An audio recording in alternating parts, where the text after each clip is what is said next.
Ja Mensch, ein Jahr ist vorbei und ein neues hat begonnen. 2018 war ein interessantes Jahr. Bereits 2017 hatte die Messlatte für Jahre hochgesetzt, weil ich damals sehr viel Neues erlebt habe, sowohl abseits als auch auf YouTube. Letztes Jahr war die Anzahl der neuen Dinge etwas niedriger und es war ein eher routiniertes Unterfangen, von Januar bis Dezember dabei zu sein. Dennoch möchte ich es einmal kurz Revue passieren lassen und zudem meine Erwartungen an 2019 formulieren. Das gehört sich so und ist vielleicht auch für die Neuen unter euch da draußen interessant. Eigentlich wollte ich das schon im vergangenen Jahr machen, aber da war ich noch mit einer Erkältung außer Gefecht gesetzt. Nun aber los!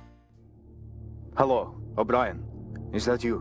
Ähnlich wie schon die zweite Hälfte von 2017 war der Beginn des Jahres für mich von einem großen Thema überstrahlt. Orwell Ignorance is Strength. Ende Februar wurde das Spiel released und ist somit das erste Videospiel, an dem ich voll und ganz beteiligt war. In einem Freundebuch aus der Grundschule schrieb ich mal, mein Traumberuf wäre Computerspieleentwickler. Hat bei Orwell letztendlich für Quality Assurance, also das Finden und Melden von Bugs, sowie kleineren Skriptaufgaben gereicht, aber ihr glaubt gar nicht, was es für mich bedeutet, meinen Namen in den Credits zu sehen und zu wissen, was wir alle zusammen über Monate geschuftet haben, um das Spiel fertig zu bekommen. Im Zuge des Erscheinens war ich außerdem in München beim Deutschen Computerspielpreis. Zwar waren wir nicht nominiert, aber trotzdem eingeladen. Viel wichtiger war aber ein Termin am Mittag der Preisverleihung. Ich war in der GameStar-Redaktion und stellte da Ignorance den Redakteuren vor. Den Menschen, die ich jahrelang in aberhunderten Videos auf YouTube gesehen und von denen ich zig Artikel gelesen hatte. Der Fanboy war stark in mir. Auf YouTube war ich weiter damit beschäftigt, Let's Plays zu produzieren. Eine Handvoll Warhammer 2 bis zu einer Pause gegen Mitte des Jahres, nach der ich die Darum spiele ich Reihe zum Leben erweckte und auf den Geschmack kam, qualitative Videos zu machen.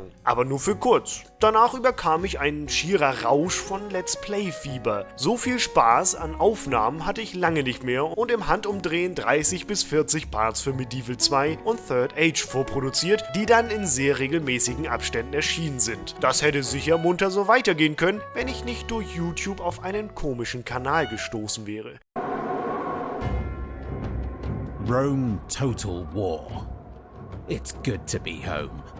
Ich weiß gar nicht, wann genau es war, aber mir wurde 2 Klicks Philips Unstoppable Wave of Villagers empfohlen und nachdem ich es gesehen hatte, hatte ich einen neuen Lieblingskanal gefunden. So schnell wie ich in den folgenden Tagen und Wochen seine Videos sowohl auf 2 Clicks Philip als auch auf Klicks Philip verschlang, habe ich es selten bei anderen Kanälen gehabt. Sogar bei 3 Clicks Philip schaute ich viel und das, obwohl ich überhaupt gar nichts mit Counter-Strike am Hut habe. Und nein, ich fange nicht an es zu spielen, ihr braucht es gar nicht versuchen.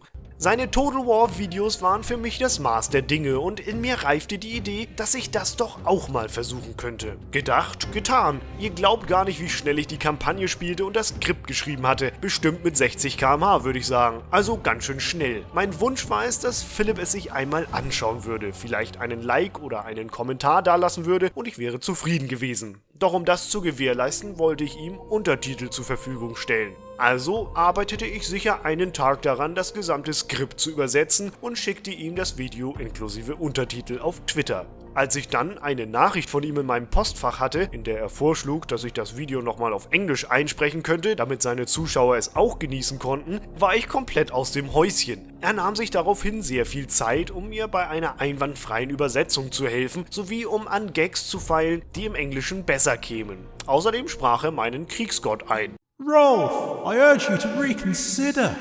Just this once, you should show mercy and let some of them live so that they can spread stories of how cruel you are. Als alles fertig war, kam er mit der Idee, dass er es bei sich hochladen würde. Mir fehlten die Worte. So machten wir es und der Rest ist Geschichte. Seitdem schreiben Philipp und ich häufiger, schnacken über Ideen und geben uns Feedback. Das ist eine tolle Geschichte, die sich da entwickelt hat und ich bin Philipp unendlich dankbar, dass er so ein cooler Typ ist und trotz seiner Größe so ein Experiment mitgemacht, ja sogar selbst vorgeschlagen hat. Thank you, Clicks Philipp. May the War God be with you. Er war somit nicht unschuldig daran, dass ich den Fokus meines Kanals geändert habe und nun auf einem anderen Kurs fahre als die letzten 8 Jahre. Ich bin bis jetzt ziemlich glücklich mit dem, was ich so geschafft habe und habe noch viele andere Ideen im Köcher, die ich 2019 umsetzen möchte. Mit euch zusammen. Viel mehr wünsche ich mir für 2019 auch nicht. Eigentlich wollte ich noch mit vielen Zahlen um mich werfen und euch erzählen, wie das Jahr so im Vergleich zum Vorjahr verlief und euch einen Einblick in meine Analytics gewähren, aber dann fand ich das doch etwas dröge. Mag sein, dass ich da falsch liege, ihr könnt mir ja mal in den Kommentaren sagen, ob ihr sowas interessant fändet. Zum Abschluss bleibt mir nur noch zu sagen, dass ich euch ein frohes neues Jahr wünsche, mit vielen neuen Erfahrungen und Geschichten, aber natürlich auch viel Spaß und Gesundheit. Wir werden uns sicher häufiger sehen dieses Jahr.